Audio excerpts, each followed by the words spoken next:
नमस्कार. मी हरिदास पवार. आजचा व्हिडिओ आहे आपले की महिला वर्गासाठी एक धक्कादायक बातमी आहे शासनाकडून आलेली की 1 तारीख म्हणजे 1 मार्च 2026 पासून ज्या महिलांना अर्ध तिकीट म्हणजे अर्ध तिकीटची स्कीम होती ना शासनाने काढलेली ते 1 तारखेपासून म्हणजे आजपासून ते तिकीट बंद झालेले आहे. अर्ध तिकीट उदाहरणार्थ कोणाचं कुठल्या प्रवासाला जाण्यासाठी 100 रुपये तिकीट असेल ते तर पहिलं तुम्हाला 50 रुपये लागत होतं ते आजपासून ती सर्व स्कीम बंद होणार असेल तर सरसकट जे पहिले तिकीट आहे ना आता सध्या तिकीट तुमच्या म्हणजे क्षेत्रात तुमच्या गावात जे तिकीट आहे ना ते तिकीट तुम्हाला दर लागू असणार आहे. त्यासाठी काय करावं लागतं ते पण तुम्हाला हे व्हिडिओमध्ये सांगणार आहे. तुम्हाला अर्ध्या तिकिटाचा लाभ घ्यायचा असेल तर तुम्हाला काय करायला पाहिजे? कारण शासनाने काय 2 स्कीम काढल्या होत्या.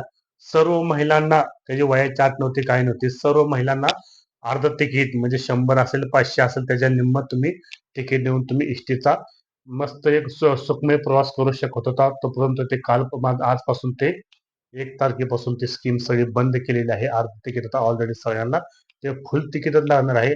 आणि पूर्वी कसं होतं ज्येष्ठांना पण म्हणजे 75 वर्षाच्या वयाच्या वरच्या वयोवृद्धाला असू दे, ज्येष्ठांना असू द्या त्यांना एसटीचा प्रवास पूर्णपणे फ्री होता. तर त्यांना सुद्धा आता तिकीट लागणार आहे.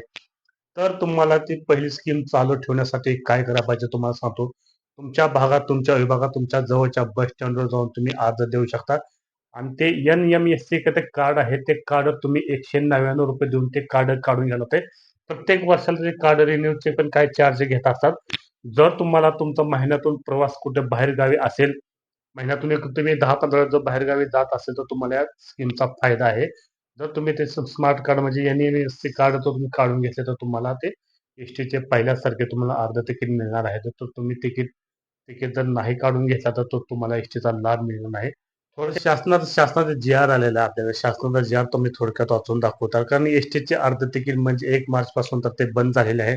फुकट बसायचे आणि तिकीट काढणारे उभे राहून पूर्वी कसं होते अर्ध तिकीट असल्यामुळे महिला बसून जात होत्या आणि ज्यांचे फुल तिकीट असते ना ते माणसं असू दे कोण असू दे त्यांना तिकीट फुल काढून सुद्धा ते उभा राहून जात होते. तर राज्य परिवहन महामंडळाच्या एसटी बसमध्ये महिलांना अर्ध तिकीट आणि ज्येष्ठांना फुकट प्रवास होता.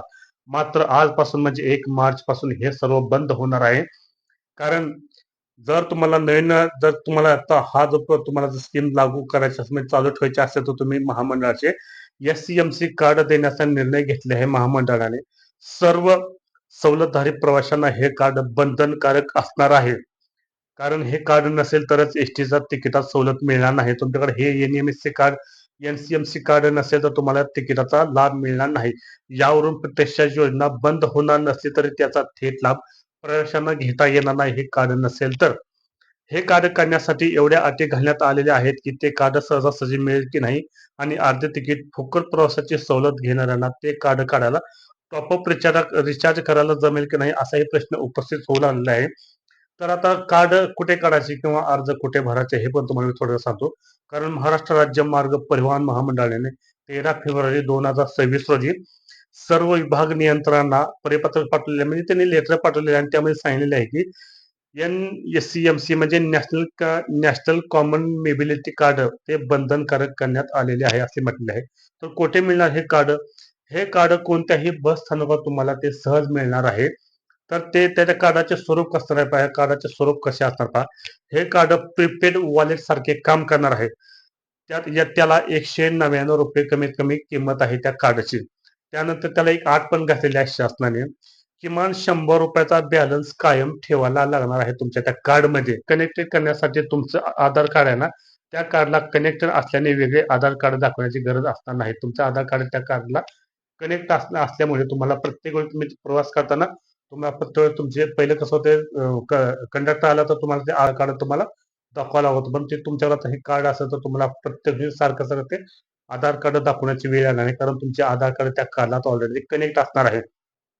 तर लाभार्थी यामध्ये प्रामुख्याने आता ह्यात लाभार्थी कोण कोण आहेत पहा. विद्यार्थी आहेत, ज्येष्ठ नागरिक आहेत, अमृत ज्येष्ठ नागरिक आहेत, सर्वसामान्य महिला, दिव्यांगजन, विविध पुरस्कार प्राप्त व्यक्ती इत्यादीचा या कार्डमध्ये समावेश आहे. जर तुम्हाला तर लाभ अखंडपणे ठेवायचा असेल तर ते तुम्ही जवळच्या तुम्ही महामंडळाच्या एसटी महामंडळाच्या ते ऑफिसमध्ये जाऊन तुम्ही त्या कार्डसाठी अर्ज करू शकता. ते तुमचे ₹199 कार्ड ते तुम्ही सहज उपलब्ध करू शकता जेणेकरून तुम्हाला अखंडपणे प्रवासाचा लाभ घेता येईल. हे